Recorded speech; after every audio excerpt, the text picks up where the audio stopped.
수능 출정 예배입니다. 제목은 아픈 바다 뒤는 바로. 이미 이 쇼미더머니 11이 시작됐거든요. 아픈 바다 뒤는 바로. 출애굽기 14장의 말씀을 가지고 우리 원래 다니엘서 묵상을 쭉 하고 있다가 오늘은 조금 이 말씀을 나누고 싶다는 마음이 들어서 같이 함께 나누도록 하겠습니다. 수능을 앞둔 심정이 어때요? 우리 여기 앞에 있는 고3들, 우리 유나, 윤서, 은서, 하필이면 서서서, 쓰리서 라인, 은서 어때? 수능을 앞둔 심정. 모르겠어요. 모르겠다는 게 어떤 의미지? 빨리 끝났으면 좋겠다. 1년 더 있어도 할 수 있을 것 같다? 더 잘할 수 있을 것 같은데.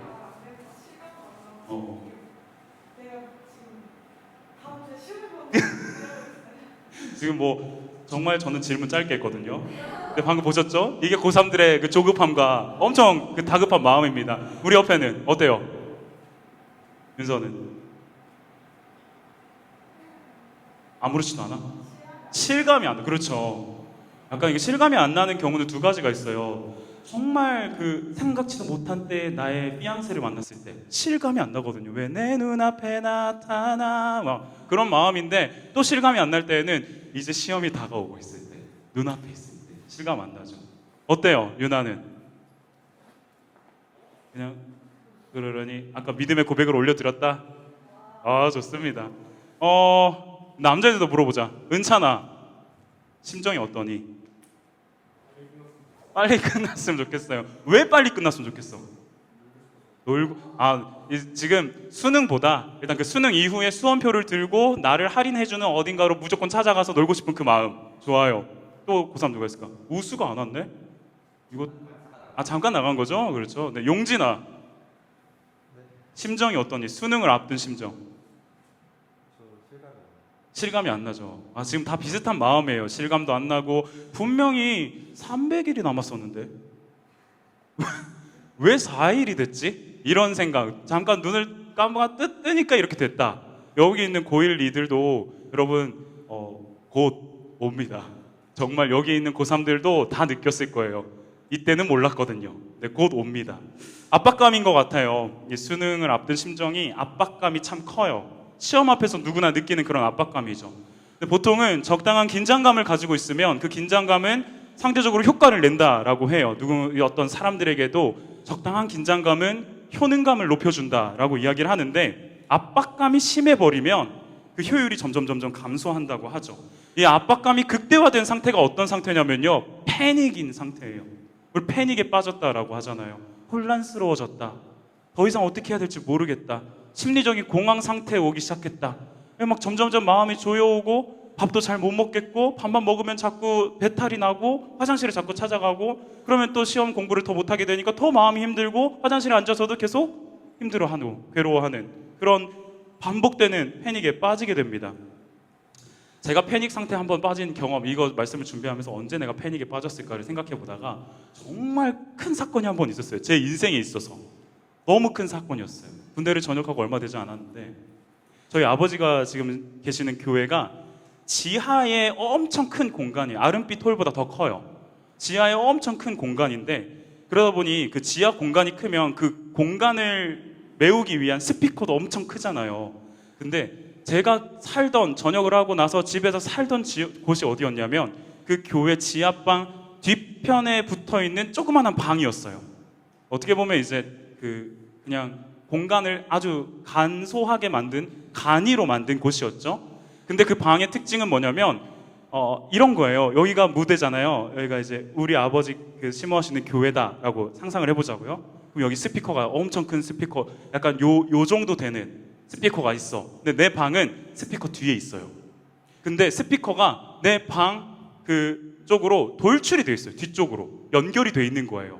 그러니까 뒤쪽에서 코드를 뽑으면 스피커가 소리가 안 나는. 한 번은 새벽에 너무 피곤해가지고 새벽 예배가 시끄러워서 뽑은 적이 있긴 하거든요. 아무튼 그렇게 할 수 있는 그런 곳이에요. 근데 주일이었습니다. 주일 새벽에 전역하고 얼마 되지 않았고, 그 전날 뉴스가 뭐였냐면 김정일이 사망했다는 소식이었던 것 같아요. 맞아요. 김정일이 사망했나, 김정은이 왕이란다.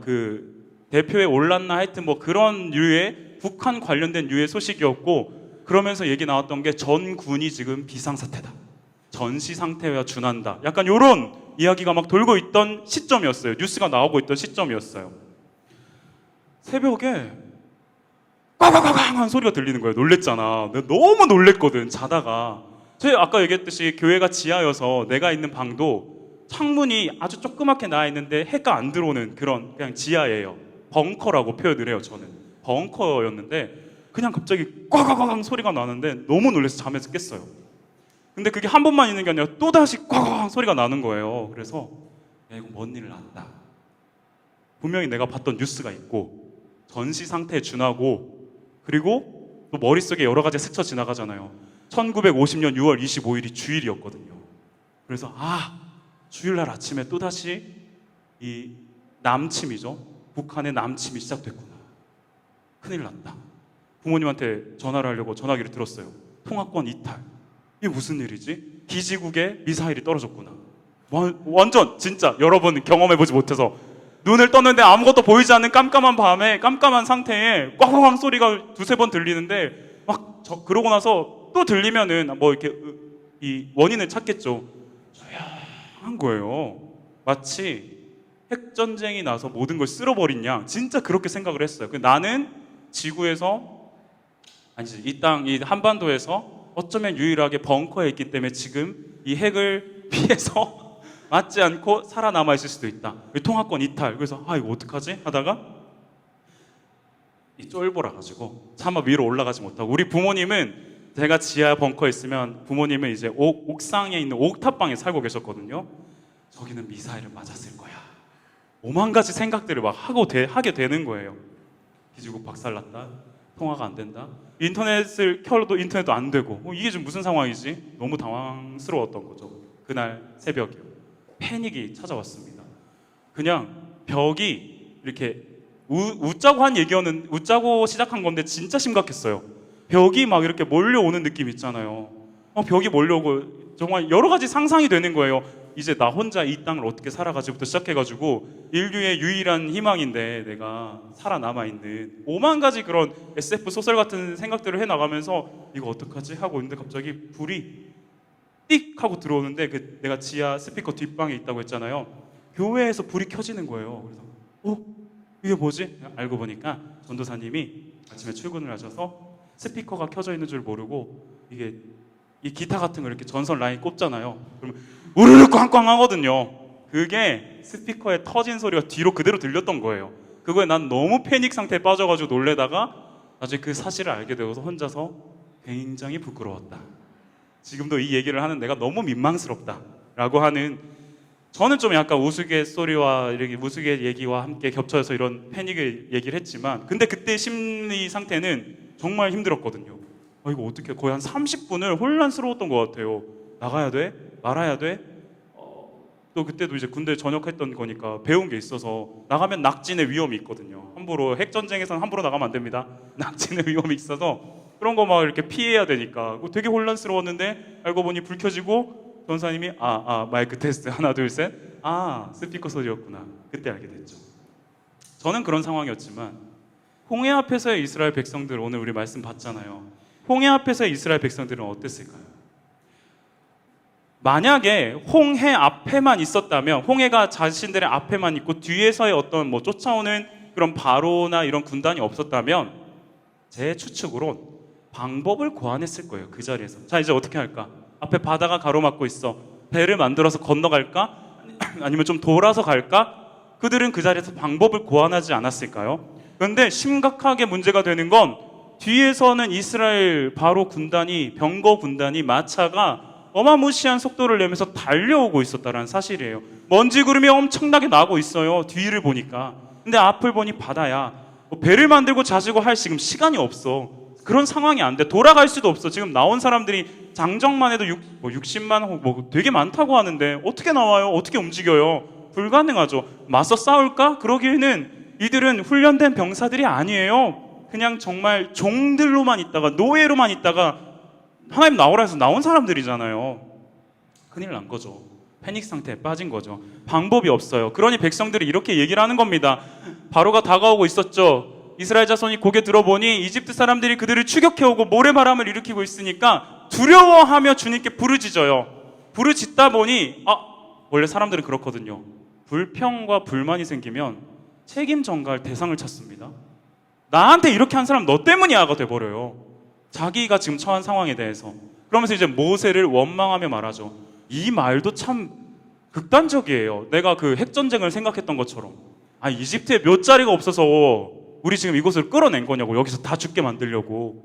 지금 백성들은 그 정도의 패닉 상태에 올라 있다는 걸 여러분들이 한번 봐야 됩니다. 이 감정을 느껴야 됩니다. 어쩌면 우리가 느낄 수 있는 아주 수많은 숱한 우리의 삶 가운데서의 막막함, 패닉까지는 아니더라도 막막하게 앞뒤가 다 꽉 막혀 있다고 느꼈을 때의 감정이에요. 원망스럽잖아요. 하나님 지금 이거 뭐예요? 이대로 날 말려 죽이시려고 이렇게 하시는 겁니까? 그런 얘기 하게 되거든요. 지금 이스라엘 백성들이 그런 상태인 거죠. 근데 모세가 이렇게 대답을 해요. 두려워하지 말라. 너희들은 가만히 서서 주님께서 오늘 여러분들에게 어떻게 하시는지, 어떻게 구원하시는지 지켜보기만 해라. 너희들이 지금 보고 있는 저 모래 바람을 일으키는 병거 군단, 바로의 병거 군단은 다시는 못 볼 거다라고 이야기를 하면서 진정하라라고 이야기를 하죠. 진정하고 지켜보자. 제발 호들갑 떨지 말자. 수능을 앞둔 여러분, 지금 아까 심정을 잠깐 이야기했지만 막 패닉까지는 아니더라도 심리적으로 불안한 상태에 있어요. 그건 인정할 수밖에 없어요. 저도 그렇거든요. 저는 제가 아는 분들은 아시겠지만 제 생일은 늘 수능 언저리에 끼어 있고, 제가 고3들한테도 밥 먹으면서 얘기했어요. 나 수능 날 시험 쳤다고. 생일날 수능 쳤다고. 우리 엄마가 아침에 미역국 끓여줬다고. 그러면서 엄마, 저 아침에 미역국이 뭐냐? 나 지금 수능을 보러 가야 되는데. 그러니까 네가 임마 목사의 자녀가 그런 거 믿냐고. 그치? 수능장 가가지고 도시락을 깠는데 미역국이 들어있었고. 그런 되게 난감한 상황을 처해 있기 때문에 여러분들의 마음을 다 알아요. 다 경험해봤어요. 여기 있는 분들은 수능 경험한 우리 부장님은 학력고사 세대시죠? 네, 학고는 좀 잘 모르겠지만 수능은 또 다르잖아요. 학고 2번 기회 있잖아요. 그렇죠? 근데 이제 수능은 한 번밖에 없으니까 이게 또 마음속에 압박감과 긴장감이 없을 수가 없다는 거죠. 앞은 바다고 뒤는 바로. 그 바로가 뭘까 생각해 보니까 이제 며칠 남지 않은 거예요. 아까 얘기했잖아요. 1년만 더 있었어도 1년을 생각했던 바로는 저기 멀리 있었는데 바로가 점점 다가와서 내 걸음보다 더 빨리 다가와서 이제 4일만 달려오면 나를 치는 거리 앞에 있는 거예요. 패닉이죠.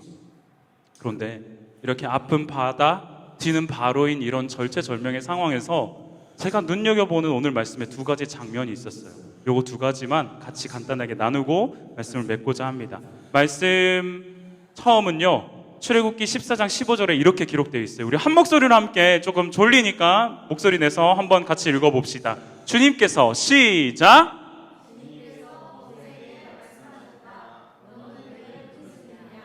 너는 이스라엘 자손에게 명하여 앞으로 나아가게 하여라. 아멘. 제가 눈여겨봤던 첫 번째 장면은요, 너는 왜 부르짖느냐? 앞으로 나아가라 라는 장면이에요. 이게 너무 이상한 말인 거 아세요? 앞에 바다고 뒤가 바로면 백성의 입장에서, 그리고 우리가 그동안 배워왔던 신앙인의 입장에서는 그런 상황에서 뭐 하라고 해요? 기도하라고 하잖아요. 부르짖으라고. 내게 부르짖으라. 내가 응답하겠고 크고 은밀한 비밀을 너에게 보여주고 너에게 평안을 준다 라고 분명히 말씀에 적혀 있는데, 하나님이 약간 좀 당황스럽게 너 왜 부르짖냐? 라고 이야기를 하고 있다고요. 제 이 장면이 너무 충격적이었어요. 하나님도 이집트에 몇 자리가 없어서 얘들을 광야로 몰아내가지고 죽이려고 하셨던 건가? 극단적으로 생각할 수도 있겠네요. 그만 부르짖어라 라고 하고 있어요. 그러면서 뭐라고 얘기하냐면, 그냥 거기서 시끄러! 그만 좀 부르짖어. 내가 지한이한테 새벽마다 제발 엄마가 지금은 우유 타러 갔으니까 그만 좀 울어. 다 알아. 요즘은요 또 사담이 시작됩니다. 지한이가 스스로 앉을 줄 압니다. 그래서 공포심이 생겨요. 뭐냐면 예전에는 이렇게 울면은 누워서 울었기 때문에 이렇게 딱 쳐다보면 누워있는 애랑 눈이 마주쳐요. 근데 요즘은 앉아서 우니까 고개를 돌면은 얘가 앉은 채로 울면서 고개를 딱 돌리면 침대에 누워있는 나랑 눈이 마주치는 거예요. 그 높이에요 지금. 오, 몇 번 소름을 돋았어요. 그 아기가 혼자서 가만히 앉아 있는 모습이 얼마나 무서운 줄 아십니까, 여러분? 한 번도 경험하면 안 해봤죠? 진짜 무섭습니다. 깜깜한 밤에 혼자 일어나가지고 앉아서 바닥을 치고 있어요. 그러면서 밥을 달라, 아니면 내가 똥을 쌌다 기저귀를 갈아달라. 뭐하다 여기까지 왔지? 부르짖음. 그렇게 부르짖는 이스라엘 백성들이 홍해 앞에서 뒤에 바로가 쫓아오는 데서 부르짖는 것에 대해 하나님께서 부르짖지 마라. 근데 거기서 끝낸 게 아니라 그 다음 멘트가 있었잖아요. 앞으로 나아가라, 걸어가라 라고 이야기를 하세요. 바다가 우리가 잘 아는 것처럼 이 다음 장면은 바다가 갈라지고 그 홍해 사이로 마른 땅으로 백성들이 걸어가는 장면이 나옵니다. 그리고 이집트 군대도 따라서 막 들어오는데 걔네들도 좀 놀랬을 거예요. 이게 지금 무슨 상황이지? 왜 바다가 이렇게 돼 있지? 어쨌든 따라가는데 그게 덮쳐져서 전멸을 당하게 되죠. 의아한 거예요. 이 상황 앞에 너는 왜 부르짖느냐라는 말이 너무 의아했어요. 답답한 상황들 여러분 아마 겪어봤을지도 모르겠는데 전 그런 적 있었거든요. 고등학교 때 체육대회를 하는데 저희 체육대회 중에 종목이 하나가 뭐 있냐면 릴레이 뜀틀이었어요. 이렇게 뜀틀을 하면서 릴레이를 하는 게 아니라 약간 그때 저 당시에는 라떼는 그 출발 드림팀이라는 게 있었거든요. 그래서 뜀틀을 넘는 게 진짜 그 남자의 상징. 약간 허벅지와 모든 근육의 힘을 다 해서 뜀틀을 높이 넘어야 된다. 이게 진짜 남자의 상징이었어요. 근데 그 릴레이 뜀틀을 간단히 설명하자면 한 5명의 주자가 있으면 높이가 점점 한 칸씩 쌓여지는 거예요. 같은 편이에요. 이 편이. 그래서 한 명이 넘고 그 다음 한 칸 올라가면 그 다음 주자가 넘고 이제 이렇게 하면서 계속 주자가 바뀌어가면서 점점 높아지는. 그래서 거기서 한 명이라도 툭 걸려서 탈락하면 그 팀이 와르르 끝나는. 그러니까 이제 서로의 실력들이 잘 알잖아요. 이제 같은 팀이었고 우리도 훈련을 같이 했거든요. 남고 가면은 체육대회에 목숨 거는 거 아시죠? 목숨 걸었거든요. 우리 진짜 막 트램플린 이런 데 가가지고 막 전지훈련하고 그랬거든요. 제가 이제 게임을 시작하는데 제가 2번째였고 제 앞에 친구가 있었어요. 걔가 진짜 잘해요. 걔가 제일 잘하기 때문에 첫 번째였어요. 누가 봐도 넘을 수 있는 뜀틀 높이에요. 근데 얘가 긴장을 해서 벌벌 떨고 있는 거예요. 그래서 선생님이 힙스를 딱 불렀는데 못 가! 뛰어서 뜀틀을 도움닫기해서 넘어야 되는데 못 가요. 우리 모두 뒤에 있는 4명이 벙찐 거야. 얘 지금 뭐 하냐고. 그렇게 연습할 때는 제일 높이 올라갔던 애인데 이거 그냥 충분히 넘을 수 있는 진짜 낮은 높이였거든요. 충분히 넘을 수 있는 상황인데 못 가니까 우리 마음이 어땠냐면 너무 답답한 거예요. 그거 넘었잖아. 넘은 경험이 있잖아. 그냥 한 번만 경험한 것도 아니고 우리 훈련할 때마다 너는 그 높이를 넘었잖아. 근데 왜 이러고 있냐고. 왜 쫄고 지금 이러고 있냐고. 하나님의 입장이 그러지 않았을까요? 너 왜 부르짖냐? 내가 너네 이집트에서 끌고 올 때 뭐 했는지 못 봤냐? 10가지 재앙 보여줬지 않냐고. 이스라엘 백성들에게도 다 보여줬잖아요. 물이 피가 되고 개구리 갑자기 튀어나오고 이 나오고 팔이 나오고 이거 뭐야 이거? 소가 짐승이 죽고 뭐 하여튼 몸에 종기 나고 또 뭐야? 불? 화재가 났어요? 갑자기 10가지 재앙이 생각이 안 나네요. 아무튼 10가지 재앙이 있어. 마지막이 뭐예요? 모든 초태생들이 다 죽는데 어린 양의 피를 문설주에 바른 이스라엘 백성들만 6월 넘어가 버린다. 그 죽음의 사자가 들어가지 않고 넘어갔다. 이스라엘 백성들만 괜찮고 장자들만 괜찮고 나머지 이집트에는 곡하는 소리가 가득했거든요. 그걸 보고 나왔단 말이죠. 하나님 얼마나 당황스럽겠어요. 나 저거 아무 문제 없어. 너네한테 보여준 10가지 재앙을 본다면 그거 충분히 인지해야 되는 거 아니냐? 너 왜 부르짖고 있느냐?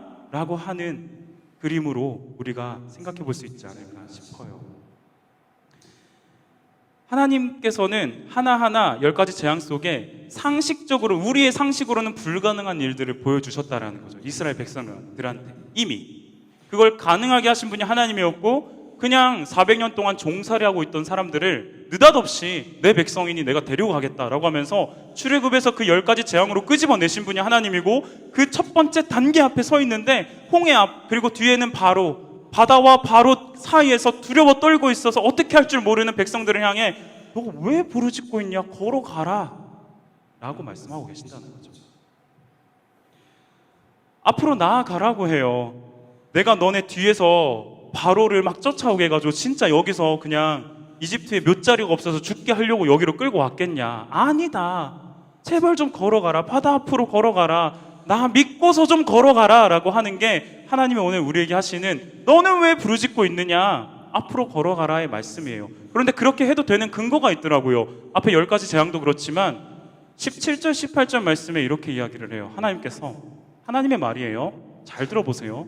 내가 이집트 사람들의 마음을 고집스럽게 할 거야. 그들이 너희를 뒤쫓을 건데 나는 바로와 그의 모든 군대와 병과 기병들을 전멸시켜서 내 영광을 드러내려고 그래. 내가 바로와 그의 병거와 기병들을 물리치고서 내 영광을 드러낼 때 이집트 사람들은 비로소 내가 주님이라는 걸 알게 될 거거든. 이게 무슨 말이냐면요, 내가 이 상황 만든 거다. 바로의 마음을 촉발시켜서 병거를 끌고 너희를 쫓아오게 만든 건 내가 그런 거야. 왠 줄 아니? 전멸시켜서 나의 영광 드러내려고. 그들이 죄로 관영하고 가득했기 때문에 그들은 지금 심판을 받아야 되는데 너희가 군인이 돼서 직접 싸울 수 없지 않냐고. 내가 하겠다고. 그러니 너희는 그냥 그 홍해 걸어가기만 해라. 그 얘기를 하는 거죠. 하나님께서 주도하고 계신다는 사실을 여러분 기억했으면 좋겠어요. 그래서 2가지 사실을 깨닫게 돼요. 10가지 재앙을 기억하게 하면서 너 왜 부르짖고 있느냐라는 말씀은 믿음의 걸음을 걸어갈 땐 반드시 지나온 은혜의 근거를 둬야 된다는 거예요. 창세기 22장에 보면 아브라함이 아들 이삭을 바치거든요, 하나님께. 그 장면이 소위 말하는 아브라함의 엄청난 믿음의 장면. 여러분 뭐 전체 맥락을 잘 설명을 안 했기 때문에 어떻게 아들을 바칠 수 있어? 라고 생각할 수 있지만 하나님의 말씀에 순종하는 모습을 보여주고 있다는 믿음을 얘기하고 싶어요. 그랬을 때 아브라함이 처음부터 12장, 창세기 12장에 아브라함아 내가 너에게 복 주겠다. 네 아들을 바쳐라. 아들도 없었지만 아들을 바쳐라 라고 했을까요? 못했어요. 12장부터 22장에 오기까지 숱한 믿음에 지나온 여정들이 있었어요. 하나님이 보여주신 은혜의 역사들이 있었어요. 아내를 누이라고 2번이나 속였는데도 하나님께서 그 상황에서 건져내시고 오히려 복에 복을 더하신 걸 아브라함은 경험했어요. 그리고 무엇보다도 100세 된 자기가 아들을 낳을 수 없음에도 불구하고 아들을 낳게 하신 하나님의 은혜를 경험했어요. 그러니 바치라고 했을 때 드릴 수 있었던 거예요. 히브리서에서는 그 장면을 이렇게 설명해요. 아브라함은 하나님이 죽게 될 이삭을 다시 살리실 수도 있다는 걸 믿고 드렸다라고 얘기를 해요. 부활을 믿었다라는 거예요. 왜냐하면 자기가 이미 끊어진 죽은 몸이었는데 아들을 낳았던 은혜가 있기 때문에. 마찬가지입니다. 우리의 믿음의 걸음도 아픈 바다, 뒤는 바로가 둘러싸인 압박감에 패닉이 올 때 우리의 믿음의 걸음도 지나온 은혜의 근거를 둬야 돼요. 여러분 삶 속에 은혜가 너무 많아요, 사실. 받은 복을 세워보면 수없이 많아요. 단적인 예로 좀 극단적으로 얘기 한번 들어볼까요? 지금 여기 오는데 안 죽었잖아요. 은혜예요. 그거 진짜 은혜예요. 아침에 눈 떴을 때 눈을 뜨게 되는 것조차도 우리에게는 은혜예요. 밤새 우리의 심장이 끊임없이 박동하면서 우리의 온몸에 피를 뿌려주는 것도 은혜예요. 사람들은 그건 과학적 그게 어떻게 뿌려지는지는 과학으로 설명할 수는 있겠죠. 뿌려지는 과정은. 근데 심장이 그렇게 뛰는 것 자체는 은혜잖아요. 그게 과학은 아니잖아요. 우리에게 있어서의 지나온 은혜는 너무 많아요. 여러분들이 일일이 잡고서 밥 먹으면서 참 많이 얘기를 했었는데 밥 먹으면서 얘기를 하면서 너의 지난날의 하나님은 어떤 분이셨니라고 얘기를 하면 아까 은서한테 툭 하나 질문했을 때 와다다다닥 말하는 것처럼 여러분들도 하나 딱 건들면 와다다닥 말할 수 있는 하나님의 은혜가 분명히 있을 거예요. 그런데 꼭 바다 앞에 서면은 그 은혜가 사라진다는 거죠. 망각해버린다는 거죠. 우리의 믿음의 걸음은 지나온 은혜의 근거를 둬야 합니다. 하나님 지금까지 이렇게 하셨어. 그럼 나 여기서 내딛어도 돼. 제가 사람들이 베드로를 되게 어리석다, 막 무식하다 이렇게 얘기하는데 대단한 믿음이었다고 생각해요. 예수님이 딱 보이니까 바다 위로 걸어오시는 예수님이 보이니까 나도 걸어가게 해주세요라고 얘기하잖아요. 비록 가다가 빠지긴 했어요. 그래도 여러분 할 수 있겠어요? 예수님이 걸어오니까 저분이 보여주셨던 지금까지의 기적들과 우리에게 주셨던 은혜를 생각해보니 나도 걸을 수 있지 않을까라는 생각할 수 있을 것 같아요. 저였으면 못할 것 같아요. 나머지 11 제자랑 똑같았을 것 같아요. 근데 베드로는 나 걷게 해주세요. 나 예수님이 어떻게 하시는지 알고 있으니까. 그 믿음이었다고요. 지나온 은혜의 근거를 두고 있는 걸음이 저와 여러분에게 있으면 좋겠습니다. 또 하나 있습니다. 우리의 걸음은요, 하나님의 일을 보이는 역사예요. 사람들은 착각하고 있어요. 저도 착각했어요. 그냥 홍해를 건너게 하셨다. 이스라엘 백성들을 그 상황을 피하기 위해서 홍해를 건너게 하셨기 때문에 그게 놀랍다라고 생각했는데 아니에요. 이 이후에 15장에 모세와 이스라엘 백성들이 뭐라고 찬양하냐면, 우리를 여기서 건너게 해주셔서 찬양하는 게 아니라 이 이집트 사람들을 전멸시켜 주심에 대한 찬양을 해요. 말과 병거와 창이 다가올지라도 난 두려워하지 않습니다. 하나님 나를 보호하고 계시기 때문입니다. 힌트가 여기에 맞춰져야 돼요. 하나님께서 지금 바로를 쫓아오게 하시는 것도 저들을 전멸시켜서 나를 드러내려고 그러는 거다라고 얘기하고 있잖아요. 우리의 걸음은요, 지금 한 발짝 내딛는 그 믿음의 걸음은요, 하나님께서 우리의 삶을 통해서 펼치시려는 역사예요. 지난주에도 한번 얘기한 적 있을걸요. 요한계시록은 아직 이루어지지 않은 성경의 내용이고, 예수님이 2000년 전에 오신 것은 이미 2000년 전에 이루어진 역사라고. 그럼 그때부터 기록된 성경의 역사가 아직까지 이루어지지 않았기 때문에 우리는 그 성경 속에 살아가고 있는 사람들이라고. 그렇다면 우리의 걸음, 믿음의 걸음은 그 성경 속에서 이루어지는 하나님의 일을 보여주는 역사라는 거. 그거 기록했으면 좋겠어요. 부르짖을 때가 있고요, 걸어가야 할 때가 있습니다. 패닉 앞에서는 부르짖음 필요합니다. 기도해야죠. 하나님 도와주세요라고 해야 합니다. 그런데 마냥 부르짖고만 있으면 안 됩니다. 지나온 은혜를 생각하고 걸어가야 될 때가 있어요. 지금이 그런 때인 친구들이 진짜 많을 거예요. 그리고 그렇게 걸어가면 이 말씀처럼 하나님은 역사하십니다. 하나님이 일을 하십니다. 그 믿음을 보시고서. 패닉의 두려움, 왜 이렇게 공포심이 딱 쌓이면은 다리가 굳어버리잖아요. 그러면 그냥 아무것도 못하는 거예요. 그 로드킬을 당하는 사슴들이나 이렇게 고라니들의 로드킬 당하는 이유가 차가 달려오니까 그 불빛에 몸이 굳어버린다고 하잖아요. 그러니까 움직이지 못한다고. 원래 진짜 날쌔거든요. 근데 그 상황에서 굳어버린다고. 지금 우리가 그런 상황이라고요. 바로가 쫓아오고 바다가 앞에 있으니까 어찌할 줄 모르고 가만히 굳어있지 않나. 진흙 뻘에 들어가면 가만히 있어 보세요. 그럼 점점 내려가다 굳어요. 더 이상 빠져나올 수 없게 돼요. 그런 상태에 있지 말라고요. 하나님께서 우리에게 믿음의 걸음을 요청하십니다. 한 걸음 내디더라. 그러면 내가 거기서 너희가 모르는 역사를 보여줄게. 생각했겠어요? 이거 갈라질지? 아무도 생각 못했을걸요, 이스라엘 백성들은. 모세도 그냥 어렴풋이 하나님께서 우리 여기서 떼죽음 당하게 하려고 데려온 건 아닐 거야. 이유가 있겠지. 그러니 백성들을 향해 지켜보자 라고 얘기한 거지, 물을 가릴 거다라고 얘기하지 않았어요. 모세도 몰랐어요. 이스라엘 백성 다 모르죠. 하나님만 알고 계신 거예요. 물 가르는 건. 저와 여러분이 그 역사를 보게 될 줄 믿습니다. 두 번째 장면이 있어요. 두 번째 장면은 19절부터 22절까지 말씀인데요. 졸리죠? 우리 여학생들이 19절, 남학생들이 20절 번갈아 가면서 읽도록 하겠습니다. 여학생부터 시작.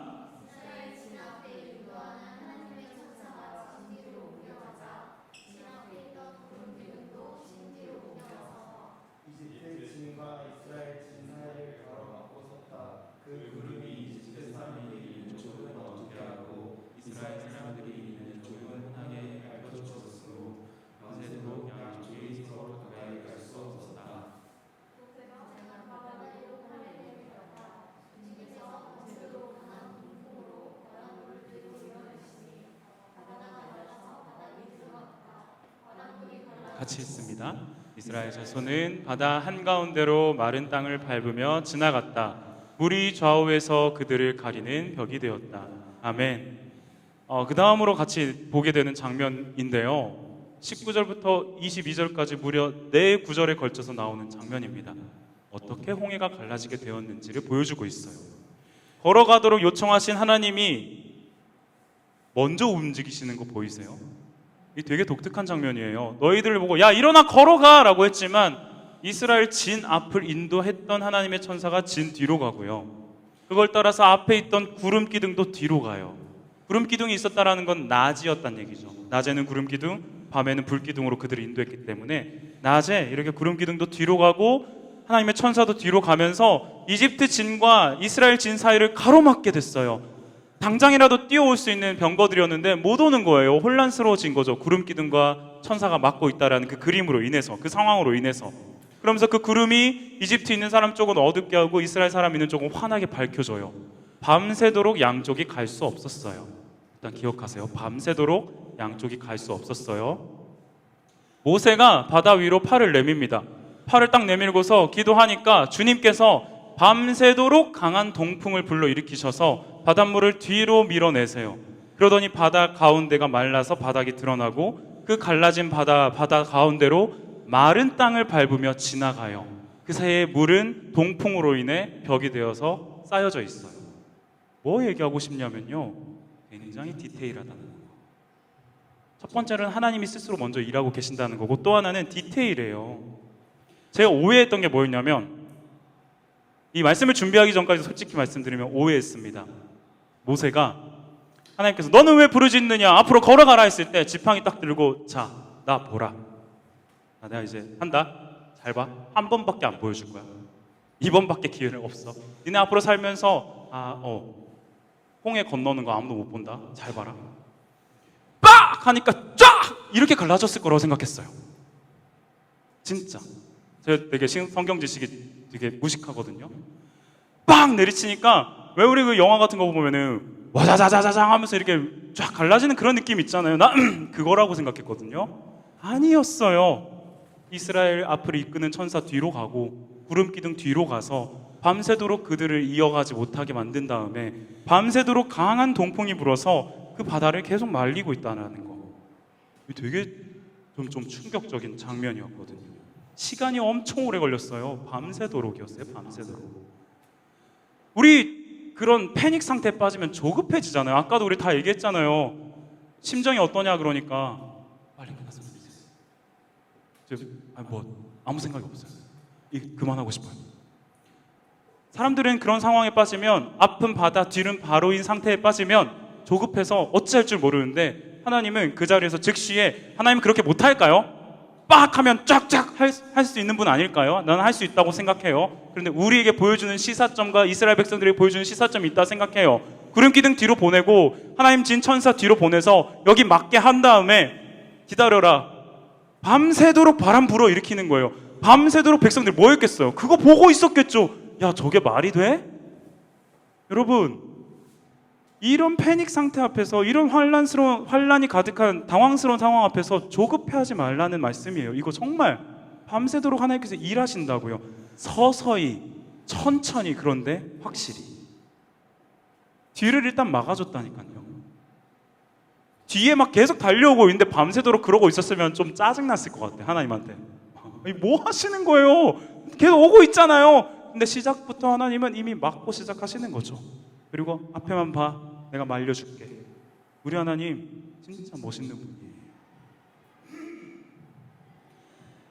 서서히, 천천히, 철저히, 그러나 확실하게 일하시는 하나님을 우리는 오늘 이 두 번째 장면을 통해서 보게 됩니다. 그러면서 제가 정리가 됐던 건 이거예요.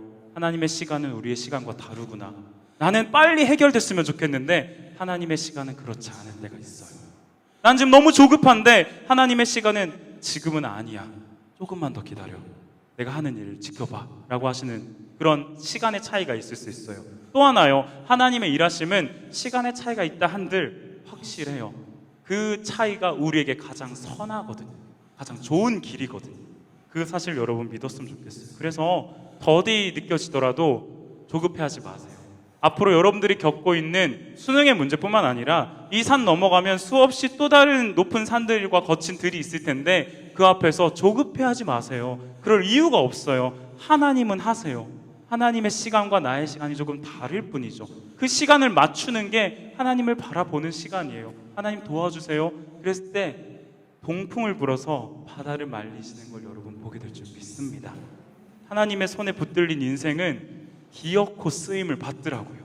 하나님의 손에 붙들린 인생은 제가 아주 뭔가를 대단하게 이루었다 이런 건 아니에요. 근데 나는 정말 망나니처럼 살았고 내 마음대로 막 살았었는데 천둥 벌거숭이처럼 막 사는데도 하나님은 내가 너 다른 사람들한테 은혜를 끼치기 위해서 목사로 세울게. 너가 목사가 되면 사람들이 엄청나게 은혜를 받을 거야.